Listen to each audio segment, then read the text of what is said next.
Chapter 6. Now on the second Sabbath after the first, he was going through the grain fields. His disciples plucked the heads of grain and ate, rubbing them in their hands.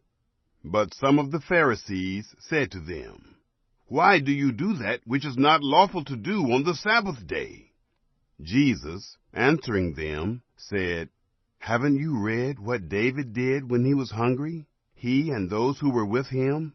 How he entered into God's house, and took and ate the showbread, and gave also to those who were with him, which is not lawful to eat except for the priests alone?" He said to them, "The Son of Man is Lord of the Sabbath." It also happened on another Sabbath that he entered into the synagogue and taught. There was a man there, and his right hand was withered. The scribes and the Pharisees watched him to see whether he would heal on the Sabbath, that they might find an accusation against him. But he knew their thoughts, and he said to the man who had the withered hand, "Rise up and stand in the middle." He arose and stood. Then Jesus said to them, "I will ask you something. Is it lawful on the Sabbath to do good or to do harm, to save a life or to kill?" He looked around at them all and said to the man, "Stretch out your hand." He did, and his hand was restored, as sound as the other. But they were filled with rage and talked with one another about what they might do to Jesus. In these days he went out to the mountain to pray, and he continued all night in prayer to God. When it was day, he called his disciples, and from them he chose 12, whom he also named apostles: Simon, whom he also named Peter, Andrew his brother, James, John, Philip, Bartholomew, Matthew, Thomas, James the son of Alphaeus, Simon, who was called the Zealot, Judas the son of James, and Judas Iscariot, who also became a traitor. He came down with them and stood on a level place, with a crowd of his disciples, and a great number of the people from all Judea and Jerusalem, and the seacoast of Tyre and Sidon, who came to hear him and to be healed of their diseases, as well as those who were troubled by unclean spirits, and they were being healed. All the multitude sought to touch him, for power came out of him and healed them all. He lifted up his eyes to his disciples and said, "Blessed are you who are poor. God's kingdom is yours. Blessed are you who hunger now, for you will be filled. Blessed are you who weep now, for you will laugh. Blessed are you when men hate you, and when they exclude and mock you, and throw out your name as evil for the Son of Man's sake.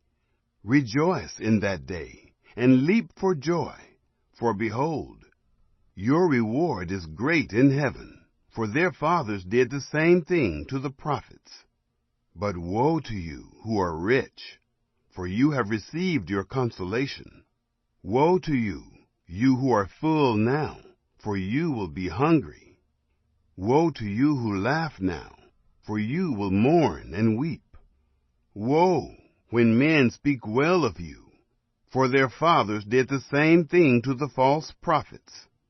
But I tell you who hear, love your enemies, do good to those who hate you, bless those who curse you, and pray for those who mistreat you.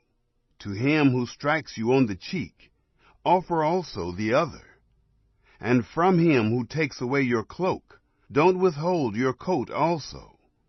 Give to everyone who asks you, and don't ask him who takes away your goods to give them back again. As you would like people to do to you, do exactly so to them. If you love those who love you, what credit is that to you? For even sinners love those who love them. If you do good to those who do good to you, what credit is that to you? for even sinners do the same. If you lend to those from whom you hope to receive, what credit is that to you? Even sinners lend to sinners to receive back as much. But love your enemies, and do good, and lend, expecting nothing back. And your reward will be great, and you will be children of the Most High, for He is kind toward the unthankful and evil. Therefore, be merciful, even as your Father is also merciful. Don't judge, and you won't be judged. Don't condemn, and you won't be condemned. Set free, and you will be set free. Give, and it will be given to you. Good measure, pressed down, shaken together, and running over will be given to you. For with the same measure you measure, it will be measured back to you. He spoke a parable to them. Can the blind guide the blind? Won't they both fall into a pit? A disciple is not above his teacher, but everyone, when he is fully trained, will be like his teacher. Why do you see the speck of chaff that is in your brother's eye, but don't consider the beam that is in your own eye? Or how can you tell your brother, "Brother, let me remove the speck of chaff that is in your eye," when you yourself don't see the beam that is in your own eye? You hypocrite! First remove the beam from your own eye, and then you can see clearly to remove the speck of chaff that is in your brother's eye. For there is no good tree that produces rotten fruit, nor again a rotten tree that produces good fruit. For each tree is known by its own fruit. For people don't gather figs from thorns, nor do they gather grapes from a bramble bush. The good man out of the good treasure of his heart brings out that which is good, and the evil man out of the evil treasure of his heart brings out that which is evil. For out of the abundance of the heart his mouth speaks. Why do you call me Lord, Lord, and don't do the things which I say? Everyone who comes to me and hears my words and does them, I will show you who he is like. He is like a man building a house, who dug and went deep, and laid a foundation on the rock. When a flood arose, the stream broke against that house, and could not shake it, because it was founded on the rock.